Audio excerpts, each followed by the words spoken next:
ব্যাস অনেক হয়েছে। আর না, নিজের কাছে নিজেকে ওয়াদা করলাম পুরনো সকল ভুল ভুলে নতুন করে ভুল করা শুরু করব ইনশাল্লাহ।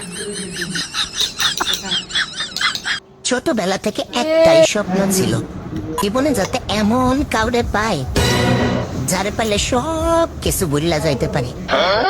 আলহামদুলিল্লাহ, তারপর আমি মোবাইল পাইছি।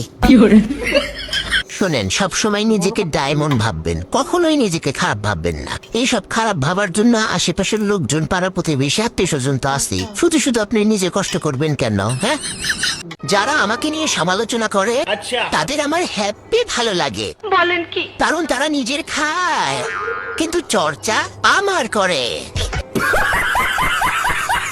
ভাগ্যিস মেয়েদের দেখার জন্য শুধু ছেলেরাই মেয়ে দেখতে যায়, কারণ মেয়েরা যদি বিয়ের জন্য ছেলে দেখতে যাইতো ছেলেদের বাড়িতে, তাহলে কিন্তু বিষয়টা আবার অন্যরকম হইতো। কারণ মেয়েদের তো আবার সহজে কোনো কিছু পছন্দ হয় না। দেখা যাইতো ছেলে দেখতে যেয়ে ছেলের মাকে বলে বসতো, আচ্ছা আন্টি, আপনার ছেলেদের মধ্যে কি এই ডিজাইনের অন্য কোনো কালার আছে? কালারটা না একটু বেশি ডার্ক, একটু লাইট হইলে ভালো লাগতো আর কি। ঈদের দিন আপনাদের বাড়িতে গেলে শুধু বলেন না সেমাই খাও, পায়েস খাও, মাংস খাও, এসব খাই আমরা আপনাদের বাসায় যাই। বলবেন সালামি নেও, কত টাকা নিবে, কম হয়েছে কি